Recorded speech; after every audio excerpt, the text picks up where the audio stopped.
গত কয়েক সপ্তাহ ধরে রাজস্ব ভবনে অনুষ্ঠিত হচ্ছে ২০২৫-২৬ অর্থ বছরের প্রাক বাজেট আলোচনা। এতে অংশ নিচ্ছেন ব্যবসা বাণিজ্য সংক্রান্ত নানা সংগঠনের ব্যক্তিরা।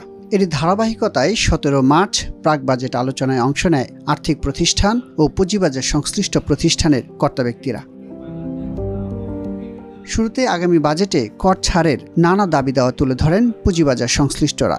এর মধ্যে ৫০ লাখের বেশি gain tax, turnover tax, corporate করে ছাড়সহ নানা দাবি জানান ডিএসসি, সিএসসি ও ডিবি এর কর্তা ব্যক্তিরা। সরকারের যে রাজস্ব পুঁজিবাজার থেকে আসে সেটা ঠিক থাকবে, যদিও আমরা করের হারটা কিছু কমানোর জন্য আপনার কাছে বিনীত আবেদন জানাবো। প্রথমেই যে এগেইন এই আমাদের capital gain tax for individuals, আমরা এইটা আপনার কাছে আবেদন রাখবো যে এটাকে 0% আগামী বছরের জন্য করা যায় কিনা। আমরা ক্ষুদ্র বিনিয়োগকারীদের উপর নির্ভর করি, তাহলে আসলে মার্কেট তার গতিশীলতা পাবে না। তো আমরা যদি হাই নেটওয়ার্থ ইন্ডিভিজুয়ালদেরকে মার্কেটে ফিরিয়ে আনতে চাই, সেক্ষেত্রে ডেফিনেটলি এখানে ক্যাপিটাল গেইন ট্যাক্সটার উপরে নজর দেওয়া।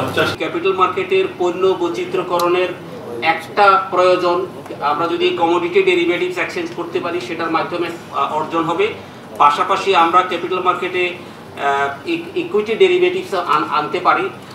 আমরা কমোডিটি ডেরিভেটিভস এবং ইকুইটি ডেরিভেটিভস সহজে বাজারে আনানোর জন্য আমরা এই সেগমেন্টগুলোতে এনবিআর এর কাছে কর অবকাশ প্রস্তাব করছি।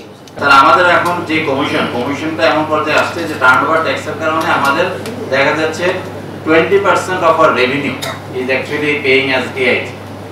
যেহেতু 0.05% দিচ্ছি আমরা টার্নওভার উপরে, আমরা এখন কমিশন দিচ্ছি 20 পয়সা ম্যাক্সিমাম। সেখানে দেখা যাচ্ছে টোটাল রেভিনিউর 20% আমাদেরকে দিয়ে দিতে হচ্ছে। এটা আনসাস্টেনেবল হয়ে যাচ্ছে স্যার।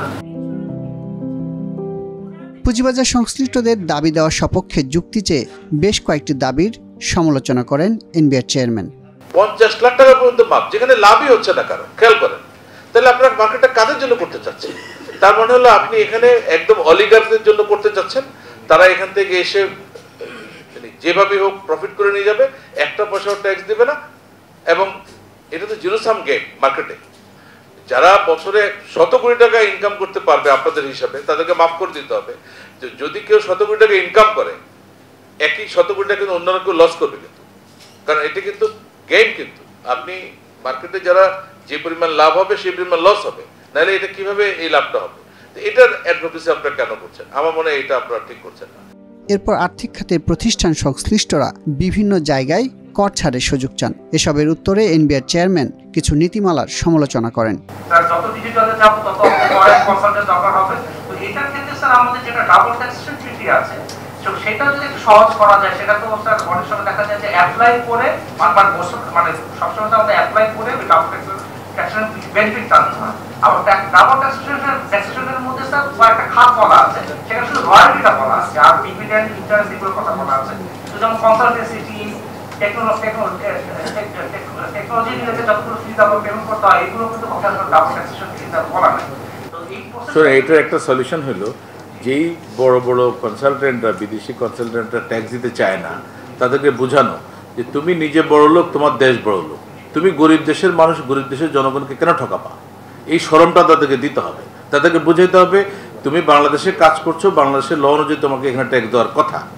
তুমি যদি না দাও, সে যে কি বলবো, আর এটা তো তার এটা করারই কথা না, কেন সে ট্যাক্স দিবে না? তাকে অবশ্যই ট্যাক্স দিতে হবে। তার ট্যাক্স আপনি দিয়ে দিচ্ছেন, এটাও আপনি নিজে থেকে ডিসিশন নিচ্ছেন, আমি কিন্তু বলি নাই। বরং আমি ইলিগাল বলতে পারি কিনা বলা উচিত, এটা অবৈধ এবং বেআইনি যে একজনের ট্যাক্স আরেকজনের দিয়ে দেওয়া, যেটা আমাদের এখানে খুব মানে কমন প্র্যাকটিস, এবং এটা আমরা আইনেও নিয়ে আসছি।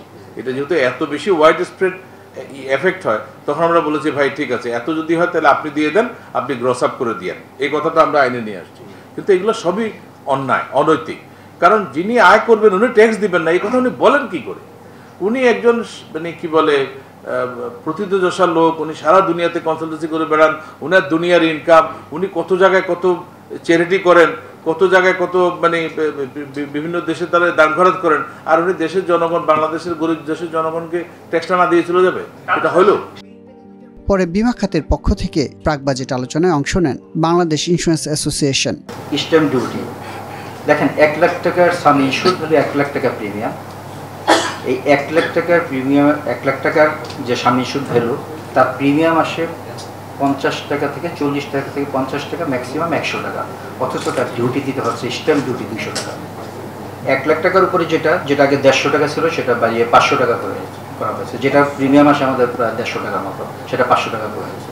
তো আমার মনে হয় এটা যদি আপনার একটা স্ল্যাব আকারে করে এটা যে আমার প্রিমিয়াম কী হচ্ছে একটা ডাটা নিয়ে যদি এভাবে যদি করেন সাশ্রয়, তাহলে বিমা গ্রাহক উপকৃত হবে এবং বিমা গ্রাহকটা ইন্টারেস্ট ফিল করবে। 2023 সালের S027 একটা ইয়ের মাধ্যমে, এসআরওর মাধ্যমে, সেখানে বাংলাদেশের সমুদ্রগামী জাহাজের, তারপর প্রাইভেট সেক্টরের পাওয়ার জেনারেশন কোম্পানি, তারপর এভিয়েশন বিমার, এভিয়েশনের ইন্স্যুরেন্সের, এগুলির উপরে আমাদেরকে অব্যাহতি দেওয়া হয়েছিল। তো আমরা যেমন নৌহাল কার্গো, যেটা নৌহালের, সেটা কিন্তু হয়নি। এটা যদি একটু দেওয়া হয় তাহলে আদারওয়াইজ এই নৌ সেক্টরটা কিন্তু কোনো কাজ করতেছে না, বিমা করতেই চাচ্ছেন না, তাহলে যদি এই ব্যাপারে যদি দেওয়া হয়। এ সময় এনবিআর চেয়ারম্যান বিমা খাতের নানা অনিয়মের চিত্র তুলে ধরে সুশাসন প্রতিষ্ঠায় তাগাদা দেন। পরিচিত সব বন্ধু বান্ধব, আত্মীয় স্বজন, ক্লাসমেট সবগুলো করি, এখন ম্যাচিউর হয়েছে, এখন তো আর ওরা টাকা পায় না, এখন ওই মহিলা ঘর বাড়িতে থাকতে পারে না, তার মান ইজ্জত সব গেছে, ভাই এই টাকাগুলো কেন আদায় করতে হবে? এটা হইল মানে পলিসি হোল্ডার সারা জীবন প্রিমিয়াম দিল, দেওয়ার পরে পলিসিগুলো এখন ম্যাচিউর হইল এবং কোম্পানি টাকা দিচ্ছে না। এখন ওই যিনি এই পলিসিগুলো সারা জীবন ধরে কাজ করলেন, ওই কোম্পানির এমপ্লয়ি, সে এখন ঘর বাড়িতে থাকতে পারতেছে। এই হলো ইন্স্যুরেন্স কোম্পানিগুলোর অবস্থা।